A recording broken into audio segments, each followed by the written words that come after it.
Olá pessoal, tudo bem com vocês? Então, estamos aqui finalmente para a gente conversar então a respeito de Emma, da Jane Austen, que eu venho fazendo aí essa releitura aí desde o finalzinho de junho, para poder fazer um vídeo para vocês, né? Porque, como vocês sabem, eu já li Emma, essa aqui foi minha terceira leitura de Emma, né? Já tinha lido outras duas vezes, em outras ocasiões. Uma eu li até faz pouco tempo, mas aí eu reli realmente para poder conversar com vocês com a história ainda fresca na cabeça, né?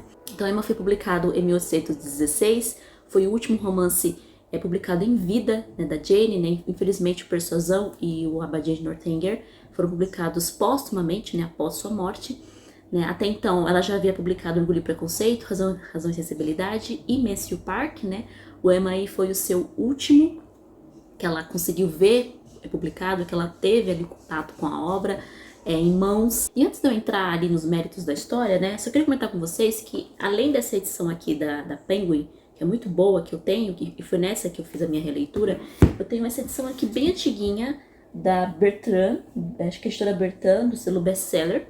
É uma edição de 2009, eu acho, com a tradução da Teresa Monteiro. Foi nessa edição aqui que eu li a primeira vez do Emma. Ela é muito bonita, tá um pouco desgastada aqui, tá um pouquinho velhinha, mas é uma edição muito bonita, muito caprichada, com um preço muito bom também. Eu acho que é uma tradução até fácil de achar, então aqui eu tenho duas edições de Emma, né? E eu tenho uma relação, assim, muito especial com Emma, assim, no sentido de que ele traz boas lembranças. Foi o primeiro livro, assim, da Jane Austen que eu ganhei, né? Esse aqui eu ganhei do meu pai na época, então já é um livro que tem um significado especial, né? Que foi um presente.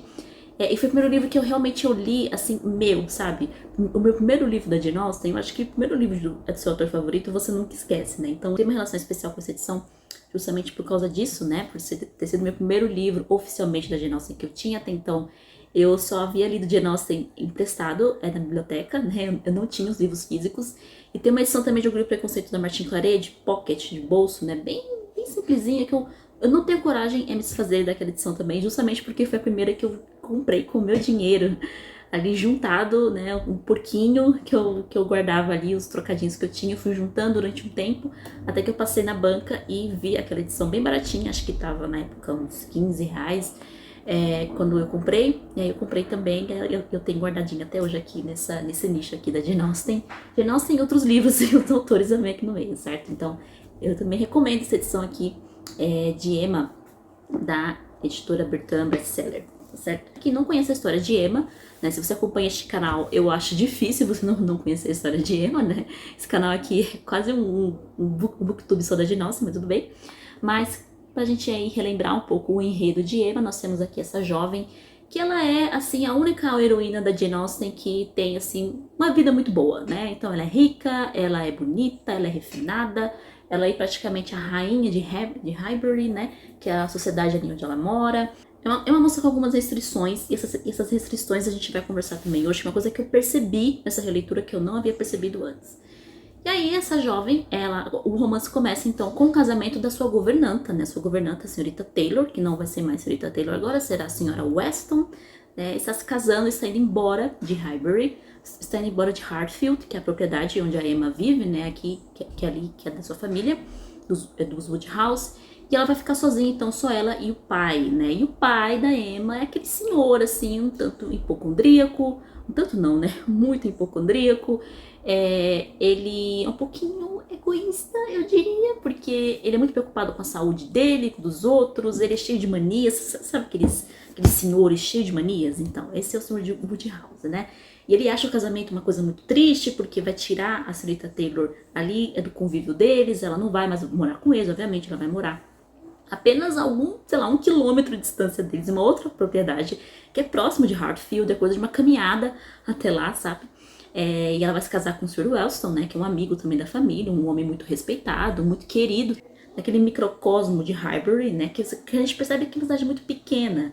E é curioso que a história inteira só se passa em Highbury, diferente, assim, dos outros livros da Jane, que a gente tem umas viagens, né, a Lizzie viaja bastante, né, a própria Fanny Price também viaja, né, vai pra Portsmouth, mas aqui em Emma, coitada da Emma, o máximo até onde ela vai é Box Hill, né, que é já quase ali perto de Londres já, isso. Ela não sai muito dali, a história realmente gira mais em torno ali desse microcosmo que é Highbury. E aí a gente tem essas figuras, né? em Highbury, além da Emma e do seu pai, que basicamente é o trabalho da Emma, ali realmente é cuidar do pai dela. Então ela tem uma irmã mais velha que se casou, que é a Isabella, que se casou com o John Knightley, né, que é uma família, os Knightleys também são uma família ali também de Highbury. Em Donwell, né, na Baía de Donwell, ficou então apenas o Sr. Knightley, o Sr. George Knightley, que é amigo aí da Emma há muitos anos, né, já são amigos há muito tempo, e também amigo do Sr. Woodhouse, ele tá sempre visitando. E logo no primeiro capítulo a gente já tem essa apresentação desse universo, né? Então a gente já conhece esses personagens ali, mesmo que eles não todos apareçam, mas eles já são citados. Então a gente lá, já no primeiro capítulo a gente já tem aí uma introdução do Sr. Knightley, né? Chegando ali para tomar uma ceia, eu diria, porque ele chega super tarde, ele chega após o jantar. Quem assistiu aquele meu vídeo que eu fiz pro dia 9 de July do ano passado, que eu fiz praticamente um mini documentário a respeito da vida na regência, né? Vai entender, né, do que estou falando, porque a ceia realmente era após o jantar, já era bem tarde mesmo, para mostrar realmente essa intimidade que havia entre as famílias. Então não havia essa formalidade, né, ele só poderia ir no horário de visitas mesmo. Não, ele era praticamente casa, né. Quando eu li pela primeira vez o Emma, eu não fazia ideia, gente, que o Sr. Knightley era apaixonado pela Emma. Eu tinha lá algumas suspeitas, mas não, assim, eu achava que era só coisa na minha cabeça, sabe? Eu achava que eu tô meio doida, mas eu acho que não tem nada a ver. Eu acho que eles não vão ficar juntos, eu acho que a Emma vai acabar sozinha. Era isso que eu pensava quando eu li a primeira vez.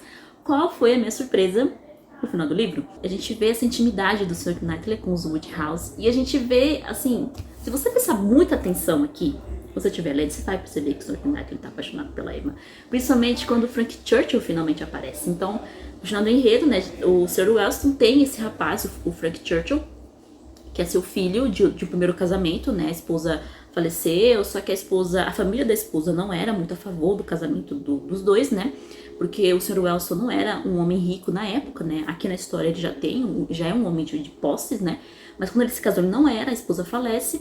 E aí a família da esposa quer ficar com o menino, né? Os tios dele, no caso, né? Os tios de Frank se predispõem a cuidar da criança. E, gente, não estranhe isso, porque é muito normal, tá? Isso acontecer pra época. O próprio irmão da Jane, o Edward Austen, né? Que era um dos irmãos mais velhos da Jane, ele foi adotado pelos seus tios Knights. Um nome bem parecido com Knightley, né? Sim, ele foi adotado e ele, para ser não somente um companheiro para os seus tios, né, praticamente um filho, mas também para ser herdeiro, porque os Knights, esses tios, tanto da Jane quanto do Edward, eles não tinham filhos, enquanto que o Sr. Austen teve vários filhos, né, 6 ou 7 mais ou menos, se eu não estou enganada. Então, e aí o Edward, ele acabou sendo criado como herdeiro, então, desses seus tios, o que vai acontecer exatamente com Frank Churchill aqui em Emma. Ele também foi criado para ser herdeiro dos Churchills, e ele, inclusive, carrega o nome dos seus tios, da sua família que o criou, né? Os Churchill, tal como Edward Austen, também trocou seu nome para Edward Austen Knight. Um paralelo bem interessante aqui entre o Frank Churchill e o irmão da Jane, o Edward, né?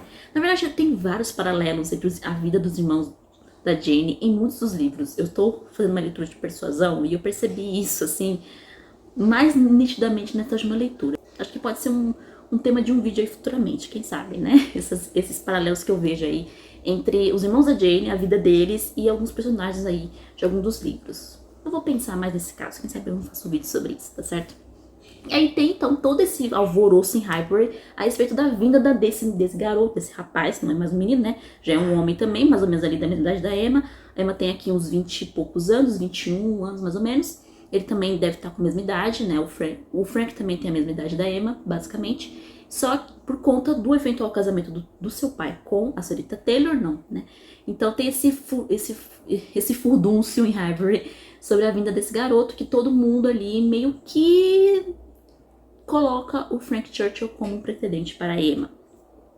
E aí a Emma, né, se fica ali nesse primeiro capítulo se congratulando por ela ter sido responsável pelo casamento da senhorita Taylor com o Sr. Wellston, né?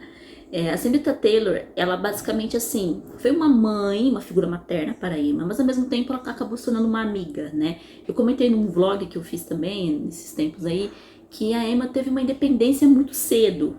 Isso talvez não tenha sido muito bom para ela, porque meio que subiu a cabeça dela. Ela fica sozinha, se sente sozinha, ela se sente meio assim, poxa, a minha amiga vai embora, né? A minha amiga vai deixar a casa, não vou ter mais ninguém pra conversar, não vou ter nada pra fazer, eu não vou ter nenhuma amiga pra me substituir. Bom, eu vou arranjar uma amiga. Encontro então essa amiga na Harriet Smith, que é uma jovem socialmente abaixo dela, né? Ela não tem ali os mesmos privilégios que a Emma tem, vamos dizer assim. É uma jovem que não tem, assim, pais, ao que parece. Existe uma família que parece que ela tem um guardião, né, que paga os estudos dela, né? A gente vai descobrir no final do livro quem é essa pessoa, mais ou menos, né? É dito. Mas ela é uma filha ilegítima, ou seja, foi uma filha que nasceu fora de um casamento, né?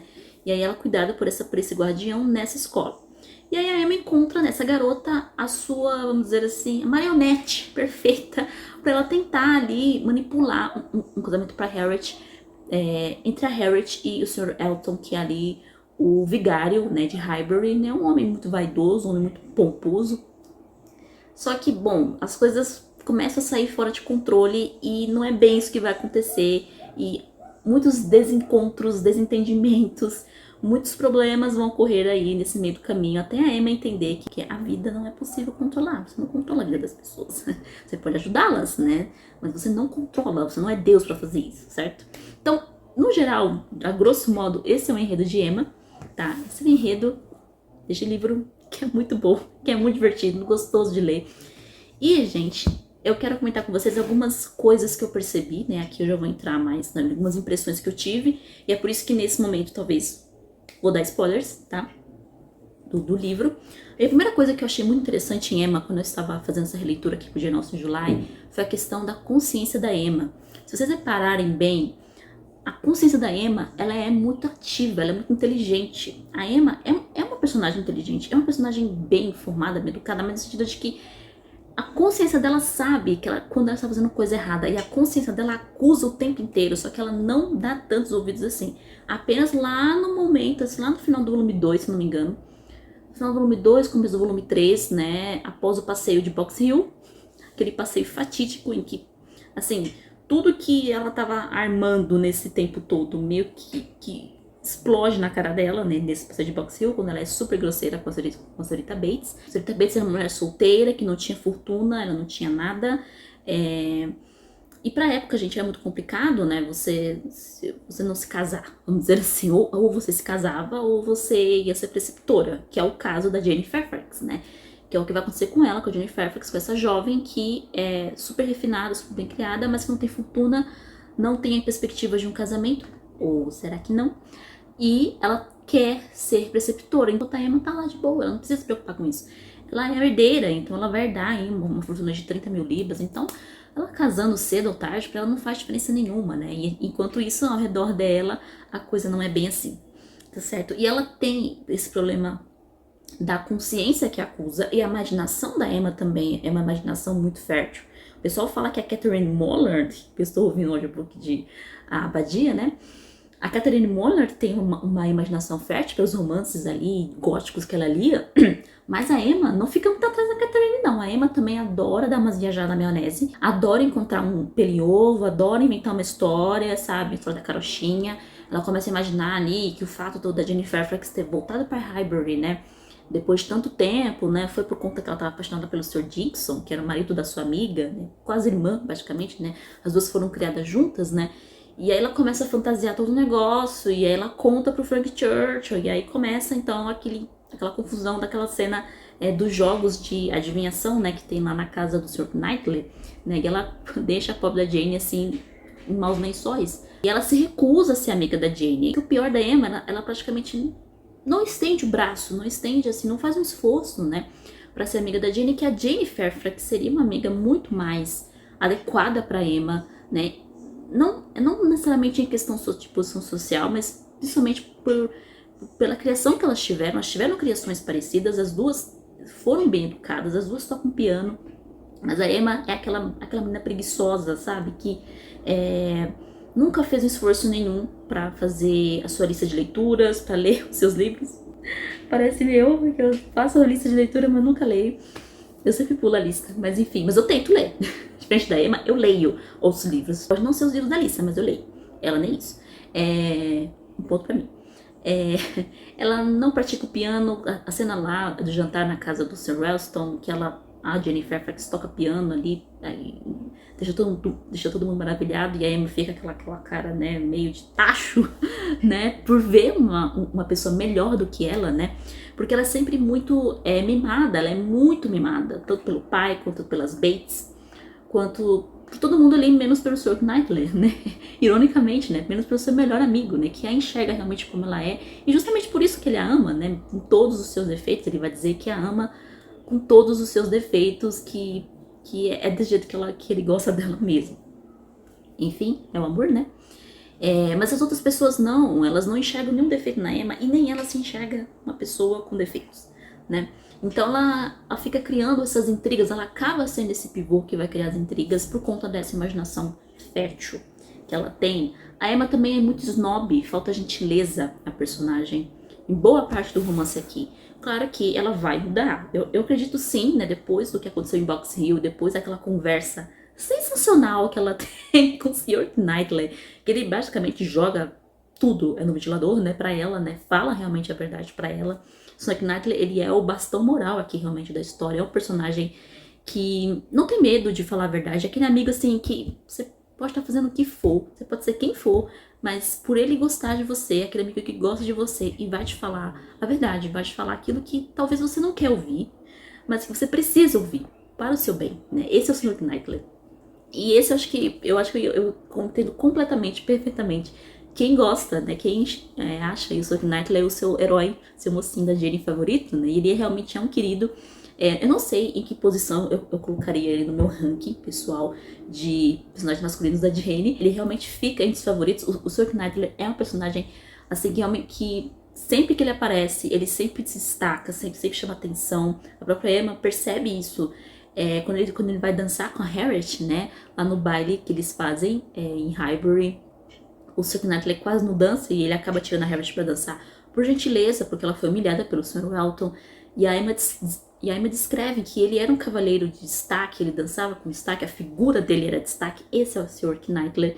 Eu escuto suspiros ao longe pelo Sr. Knightley, mas realmente não só fisicamente, mas moralmente ele é um homem de caráter, né? Um caráter assim firme, convicto, ele sabe quem ele é, ele sabe o que ele quer, e ele vai sempre ser aquela pessoa que vai dizer pra Emma quando ela está fazendo coisa errada. É o único que tem esse culhão, que tem esses culhões pra dizer isso pra ela, né? Porque mais ninguém em Highbury tem.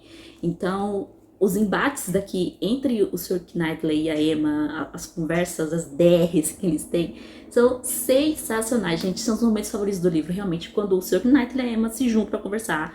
Seja pra conversar ou brigar, a própria Emma fala aqui, seja pra conversar ou brigar, são os meus momentos favoritos do romance, de longe, realmente. Sr. Knightley, 10/10 esse livro, gente. E aí, então, como eu falei, né, falando do ponto da gentileza, né, a Emma vai ter que aprender a ser mais gentil, né, e ser menos snob com as pessoas, né. Eu falei que a Emma era a minha personagem favorita da Jane no vídeo aí do Jane Austen de July do ano passado, mas eu estou repensando aquela lista, tá, gente? Eu acho que a Emma perde um pontinho para a Anne Elliot. A Anne Elliot jamais faria o que a Emma faria aqui, que ela faz no Passeio de Box Hill. Ela tem desgostos por motivos vaidosos, né? Como eu comentei a respeito da Jane Fairfax, né? Ela sente inveja da Jane Fairfax, o que não fica tão claro, até fica claro, mas a Emma e a Jane Fairfax, elas se reconciliam basicamente aqui no final do livro, mas nas cartas para os seus irmãos, né, a Jane apenas comenta que da morte do Sr. Woodhouse, né, alguns anos depois, se não me engano 2 anos depois, isso é canon, isso é verídico, tá, gente? A Jane realmente falou isso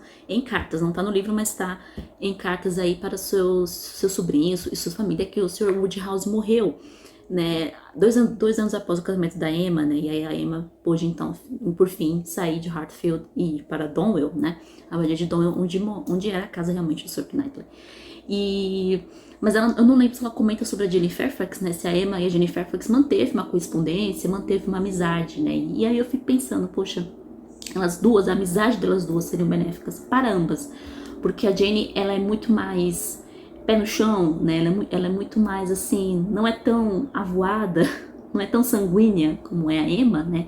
A Jane, ela é bem parecida com o Sr. Knightley em certos aspectos também, então ela seria uma excelente amiga para Emma, só que a Emma desperdiça essa oportunidade, mas no final ela acaba, né, se redimindo aí com a Jane Fairfax, elas fazem as pazes, elas basicamente viram amigas, né? Também a gente vê a manipulação. Aqui, gente, eu só anotei os pecados da Emma, tá? Todos os defeitos da Emma que eu fui encontrando no livro, eu anotei aqui. Ai, meu Deus.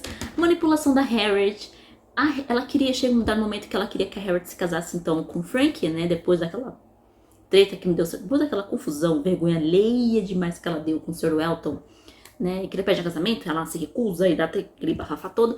Então ela fala, bom, o Frank daria um excelente marido para a Harriet, né?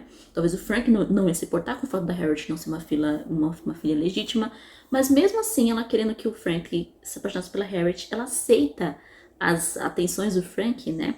As atenções indevidas do Frank, né? Que a gente sabe que o Frank e a Jennifer estavam noivos o tempo inteiro, né? Que é o grande ponto de virada em romance também, a bomba que a gente se joga na cara do leitor lá no volume 3. E só que ela aceita as atenções dele, de novo, falo de Box Hill novamente, né? Mesmo aí querendo que a Harriet o aceitasse. Então, assim, a gente vê também essa vaidade da Emma que é muito forte. Ela é mais vaidosa do que a Lizzie, eu diria. A Emma é um pouquinho pior do que a Lizzie em certos aspectos, apesar de que as duas passam por situações assim parecidas no sentido de que elas fazem julgamentos errados, equivocados, né? Mas a Lizzie é um pouco, mas a Lizzie também é um pouco snob em alguns momentos também. E vaidosa também porque ela aceita as atenções do Sr. Wickman quando ela não deveria aceitar, que ela deveria ter cortado as asinhas dele assim rapidinho. Mas enfim, e como eu falei, o Sr. Knightley, ele é realmente a voz da consciência da Emma, né? Eu falei que a consciência da Emma vive acusando a personagem o livro inteiro, mas o Sr. Knightley realmente funciona como essa voz, né? Essa voz da consciência dela, e ela finalmente o escuta, né? Dá o braço a torcer quando ele a repreende, né, pelo que ela falou para a senhorita Bates no passeio lá em Box Hill, coisa que até então a Emma não tinha dado o braço a torcer para o Sr. Knightley em nenhum instante, né. Todas as discussões que eles tiveram sobre a Harriet, sobre o Frank, ela sempre falava, não, você tá equivocado, você tá errado, Sr. Knightley, você tá você tá viajando. Quando ele diz pra Emma que ele suspeitava que a Jane e o Frank estavam noivos, a Emma simplesmente olha pra cara dele e fala assim, não, você tirou isso, né, sendo que para o Sr. Knightley, que era muito mais perspicaz, estava óbvio, né? Então isso mostra realmente que a cegueira da Emma, que ela não via as coisas que estavam ali na frente dela, né? Ela queria mais é que inventar as coisas que estavam na cabeça dela, né? E achar que eram reais do que o que realmente estava acontecendo ali na frente dela. E uma coisa que é interessante que eu estava lendo no texto de apoio aqui do Ronald Blythe, a introdução do Ronald Blythe para essa edição da Penguin, é que ele comenta uma coisa que eu achei bacana, que eu não tinha percebido. Não há nenhum impedimento entre a Emma e o Sr. Knightley para eles se casarem, né? Não há um obstáculo entre eles, realmente, ali.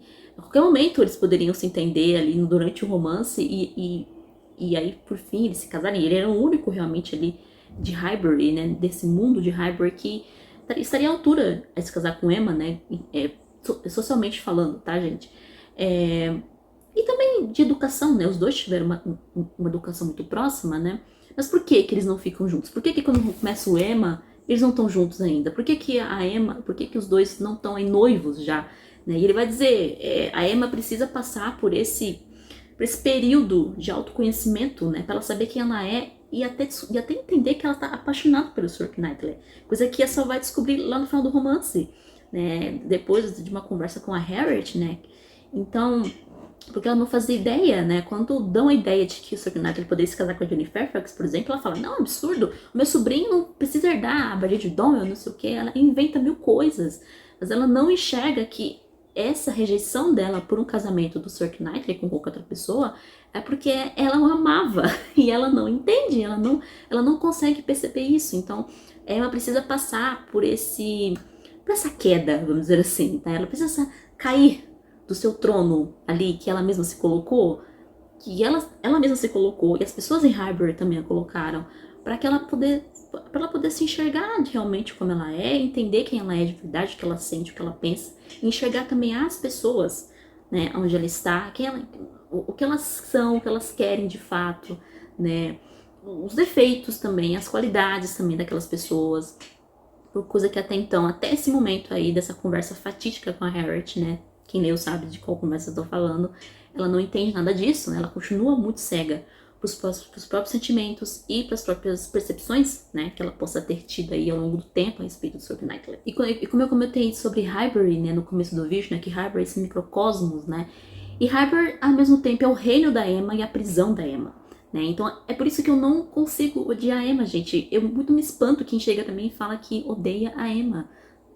Desculpe, gente, mas isso é muito esquisito. Eu sinto pena da Emma em uns momentos aqui do livro. É de verdade. Eu sinto pena dela. Por mais que às vezes ela possa deixar a gente com raiva dela em muitos momentos, né? Pelo snobismo dela.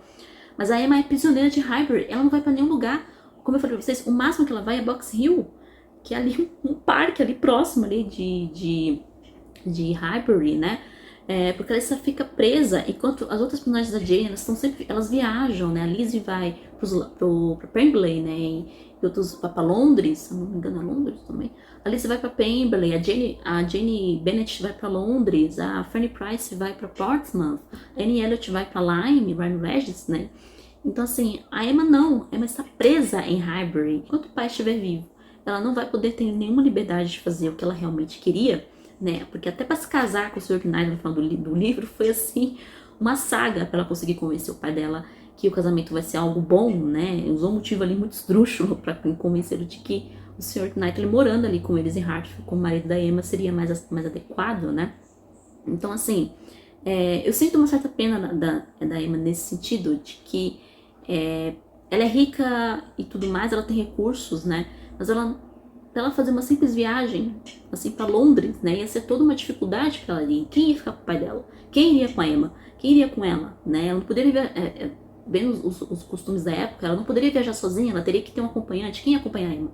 Ela só poderia viajar, por exemplo, se a Isabela e o marido viessem buscá-la e ela fosse junto com eles, mas aí o Sr. Knight ia ter que ficar em Hartfield com o Sr. Woodhouse. O problema, todo um esquema que teria que ser feito pra Emma simplesmente fazer uma viagem pra Londres, né? Que dá a entender que Highbury é bem próximo de Londres, que é ali, próximo, perto, né? Simplesmente fazer uma visita pra irmã em Londres. Então, assim, é muito complicado essa situação da Emma, muito complicado mesmo. Então, nessa parte, assim, nessa questão da Emma tá sempre presa em Hartfield, em Highbury no geral, e ser ali o lugar onde ela tem que ficar mesmo, que ela tem que encontrar diversão ali mesmo, ela tem que se extrair por ali mesmo, dá realmente pena da personagem. Eu fico bastante mesmo. Então é de se compreender as atitudes dela querer bisbilhotar a vida dos outros ali, e querer manipular a vida dos outros também, porque ela aquilo que tinha pra fazer, o que ela ia fazer ali?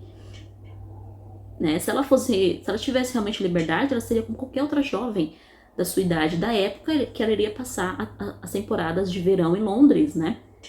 E onde ela poderia ir para bailes, para festas. Coitada, fica toda feliz com o primeiro baile que ela tem ali em Highbury. Quanto tempo que Highbury não tinha um baile? Quando foi a última vez que Hartfield deu um baile? Vocês entendem então a questão, gente? Que a situação da Emma aqui, tirando a questão financeira, socialmente falando, no sentido de contato com outras pessoas, com pessoas da idade dela, pessoas assim que ela poderia formar uma amizade, né, de fato, é muito precária. Muito precária mesmo. É se compreender, sim, a situação da Emma, que é bem complicada mesmo. Tá certo? Então, no mais, gente, é isso. Essas foram as minhas impressões. Eu absolutamente adoro Emma. Não é o meu favorito de todos da Jane. O meu favorito é Persuasão, seguido de Orgulho e Preconceito, né? Orgulho e Preconceito ficaria em segundo lugar, né? Persuasão é o meu favorito de todos, mas o Emma não fica logo atrás. É um romance gostoso de ler, ele flui bastante, realmente me tirou aí de um fosso que eu tava nesses últimos meses, de leituras que não andavam, leituras que estavam se arrastando, né? Então o Emma realmente me deu um gás, assim, para continuar lendo, para retomar as minhas leituras após o Jane Austen July. Então recomendo demais, se você é fã da Jane Austen, se você gosta de romances de época, romances de costumes, romances aí cavalheirescos, vamos dizer assim, se passa no século XIX, você precisa ler o Emma, né? Você não pode deixar de ler, tá certo? Então fica aqui a dica de leitura para vocês. Então é isso, gente. Espero que tenham gostado do vídeo. Ficou longo. Tentei sim ser o mais sucinta possível, mas eu começo a viajar, vocês perceberam, né? Começo a dar umas viajadas aí, começo a falar um monte de coisa. Mas espero que tenham gostado do vídeo. A gente se vê então no próximo. Beijo pra vocês e até mais.